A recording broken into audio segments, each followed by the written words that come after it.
ইফতেখার আহমদ অবি, আরও অনুপস্থিত রয়েছেন শিহাবুদ্দিন সাহাব, আরিফ আহমদ।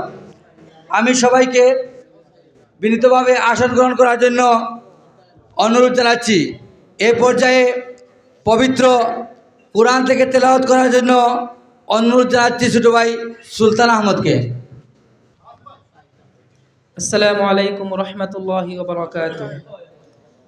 আউযু বিল্লাহি মিনাশ শাইতানির রাজীম।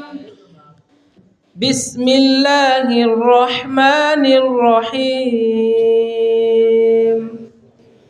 ألم تر كيف فعل ربك بأصحاب الفيل ألم يجعل كيدهم في تضليل وأرسل عليهم طيرا أبابيل ترميهم بحجارة من سجيل فجعلهم كعصف مأكول صدق الله العظيم। মারহাবা। আমরা অত্যন্ত সুললিত কণ্ঠে পবিত্র কোরআন থেকে তেলাওয়াত শুনলাম। আমি শুরুতেই স্বাগত বক্তব্য রাখার জন্য অনুরোধ জানাচ্ছি ইফতেখার আহমদ অবিকে।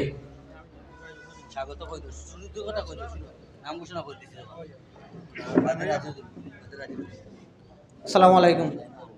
রেঙ্গা হাজিগঞ্জ ডেভেলপমেন্ট ট্রাস্ট কর্তৃক আজকের এই নগদ অর্থ বিতরণ সভায় উপস্থিত সবাইকে আমার ব্যক্তিগত পক্ষ থেকে আসসালামু আলাইকুম। আপনারা বাক্কা সময় ধরে কষ্ট করছেন। আমরা আর এমপি সাহেব আইতা আসলা, তাই ব্যক্তিগত কিছু কারণে আর লেটই যাব করি আর আইতা পারা না, তার লাগে আমি দুঃখ প্রকাশ করলাম। আর আমরা ফাউন্ডেশন থেকে অনেক গুরুত্বপূর্ণ দিক তুলিয়া ধরবা। আমরা আর এনে অতিথিও খোলা আছেন আপনারা। আসসালামু আলাইকুম। ধন্যবাদ। এ পর্যায়ে